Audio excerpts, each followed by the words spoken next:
Sono Salvatore La Ragione, ristorante Mamma di Capri. Oggi vi spieghiamo come facciamo il nostro spaghetto al pomodoro. Per il nostro spaghetto abbiamo scelto un datterino, che è un pomodoro molto dolce di natura, diciamo, quindi è un pomodoro che non necessita di cottura molto lunga. Preferiamo fare una cottura abbastanza forte e oggi vi farò vedere quanto facile sia, quanto rapido sia fare uno spaghetto al pomodoro preparando il sugo. Nel frattempo cuociamo la pasta. Gli ingredienti sono pomodoro datterino, basilico fresco, olio extravergine di oliva, aglio e spaghetti. Adesso andiamo a calare i nostri spaghetti che faremo cuocere per 8 minuti. La pasta viene calata in acqua abbondante e opportunamente salata. Nel frattempo ci prepariamo il nostro sugo. Facciamo un soffritto con l'aglio a spicchi.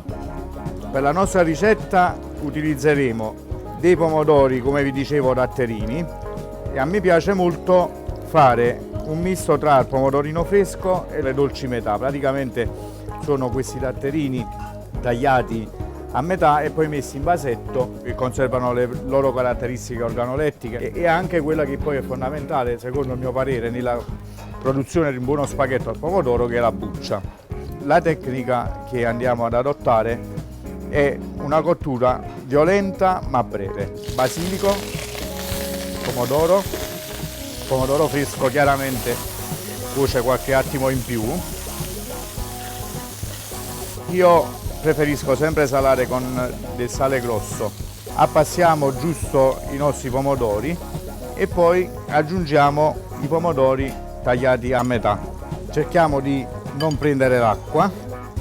Come potete vedere, il nostro pomodoro si riduce ad una crema.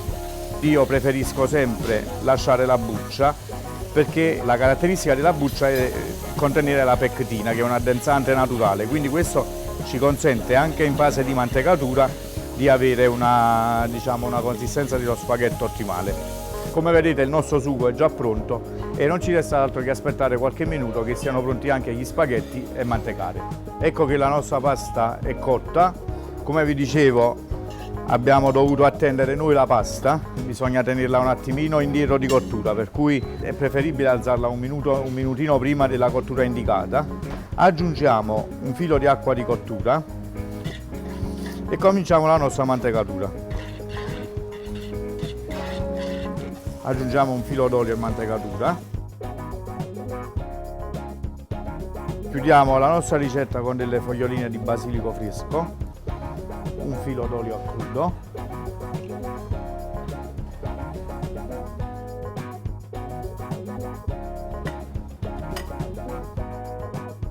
e adesso non ci resta che assaggiarlo. Adesso faremo una reinterpretazione dello spaghetto al pomodoro e i nostri ingredienti saranno capellini, limone, aglio, basilico, finocchietto, pomodoro datterino in acqua di mare, olio extravergine di oliva, seppia fresca e il suo nero. In pratica noi abbiamo preso questi pomodori in acqua di mare, li abbiamo pestati, abbiamo ottenuto una polpa e messa a marinare con dell'aglio, basilico, olio e sale, che ci dà la possibilità di separare l'acqua dalla polpa. Li lasciamo una notte in un canovaccio a riposare, cioè aspettiamo tutta la notte che si separi la parte acquosa dalla parte della polpa. Trascorsa la notte noi otterremo questa acqua di pomodoro e poi passeremo la nostra polpa residua al setaccio in modo da ottenere una salsa.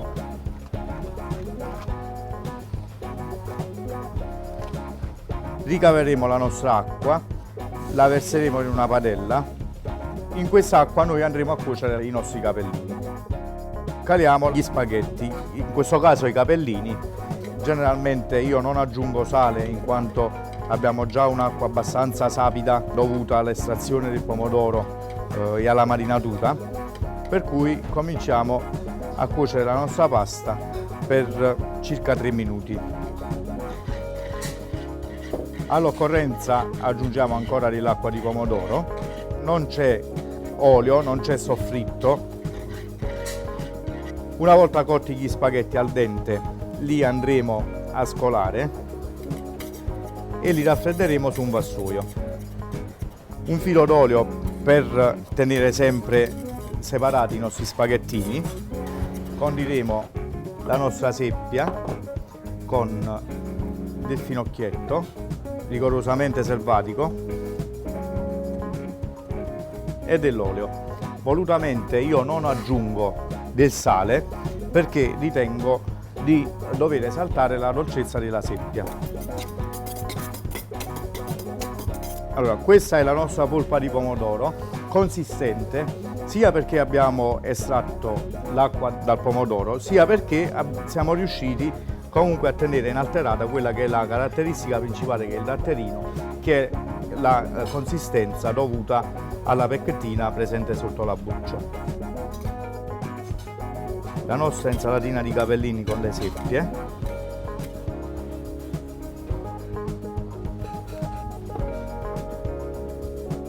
Questo è un'emulsione con il nero di seppia che abbiamo ricavato conservando la sacca del nero, ma che fondamentalmente ci dà un gusto un attimino forte di marinarità e anche un carattere cromatico, che emulsioniamo chiaramente con acqua di pomodoro ed olio extravergine.